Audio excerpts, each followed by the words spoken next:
All right, Stan Van Gundy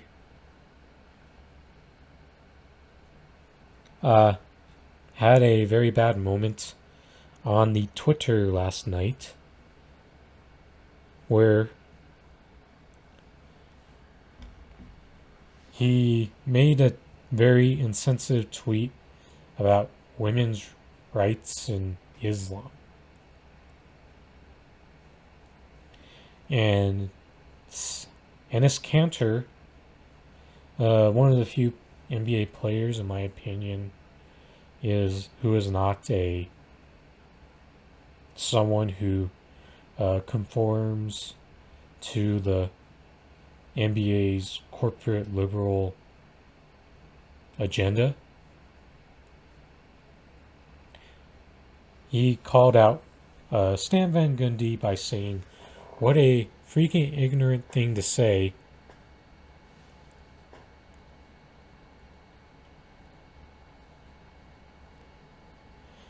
BBC World Information tweeted a press release that learned Afghan women will have rights within Islamic law, Taliban says. To this, Stan quote tweeted, which he has deleted since this morning. Women having rights within Islamic law seems oxymoronic. This tweet by NBA coach of 4 different teams was terrible. And what Enes Kanter said, "What a freaking ignorant thing to say. You running a basketball team seems oxymoronic. Now that you have lots of free time on your hands, you can undo your ignorance and educate yourself before you anything." I think he meant to say before you know anything. It seemed Van Gundy adopted up on Kanter's recommendation and skim a thread on Twitter advisable to him by Mo Dakhil that defined the rights girls had been granted inside Islamic regulation. He would really reply that he certainly did educate himself on the matter. And what that thread is going to show is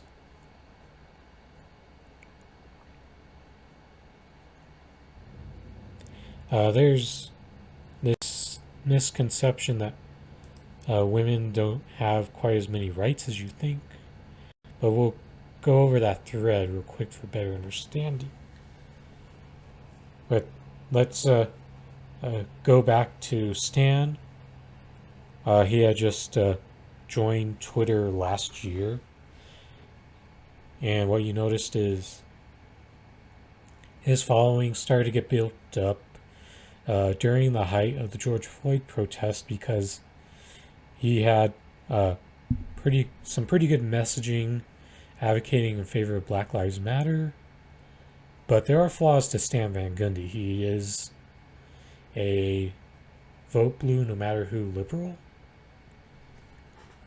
So you also see the flaws in him personally when he says he's supportive of any Democrat.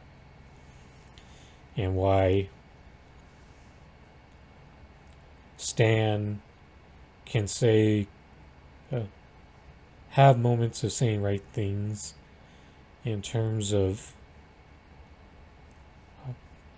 going against racism or towards black people, but in this instance, his ignorance really showed about how he really didn't get it in this instance.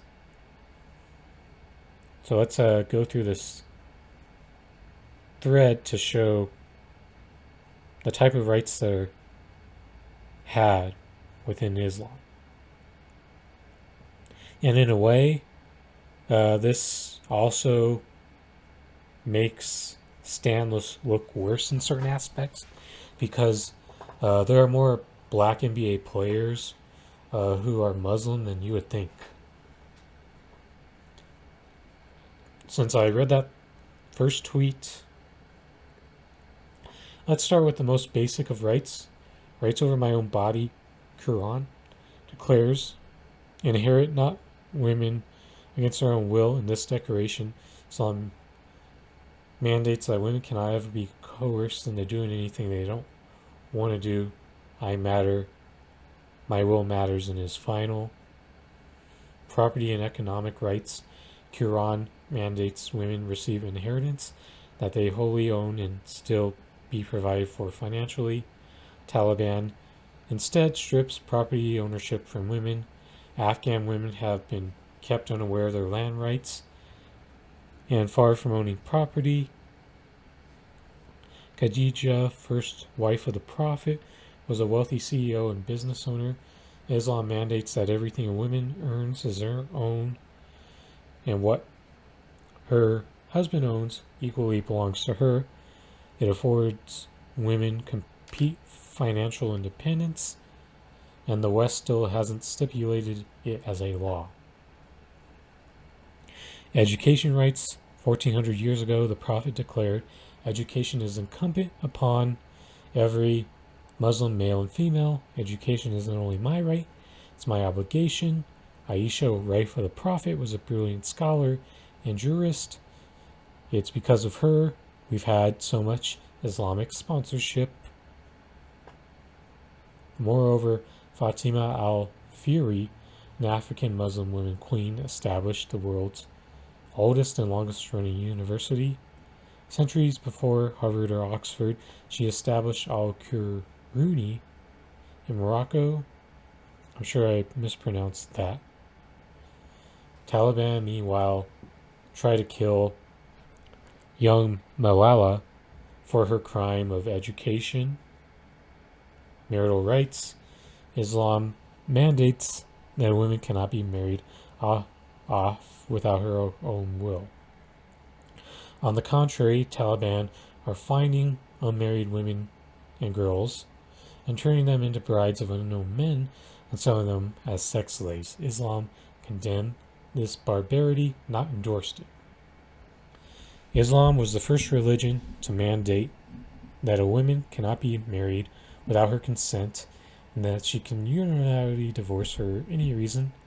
By the way, such rights weren't afforded to women in the West until the last century.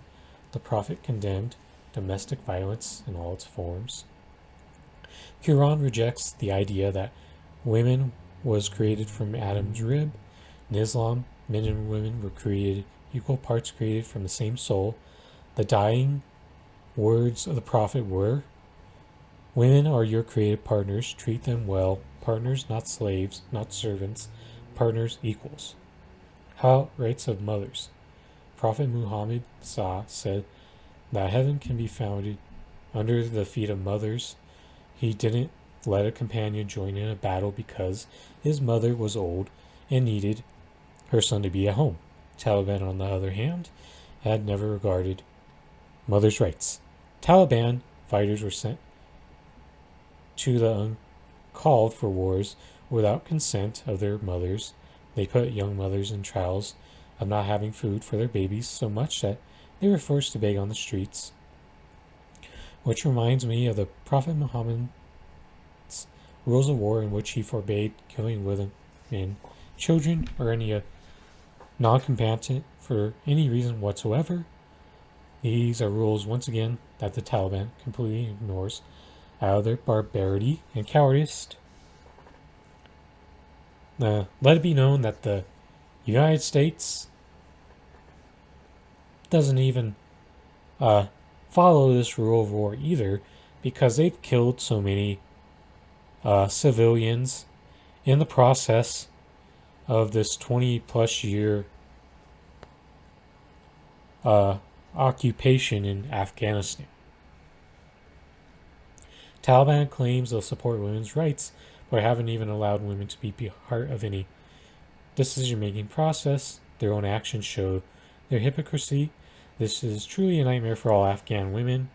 The many women in government, teachers, and scientists deserve better. As you can see, the Taliban has never fulfilled even a single one of these Islamic obligations for women. Frankly, no nation on earth, Muslim or non-Muslim, has. The standard of equity, equality, and justice that Islam mandates for women? You want me to believe the Taliban? Forget. We must protect Afghan refugees and ensure they can come here safely. I launched Equal Entrance blog to ensure I'm playing my part in elevating voices and spaces for women. Equally, especially now, I need to listen to the women most impacted by these atrocities. If you're Afghan women, I'd be privileged if you shared your story with us. God bless.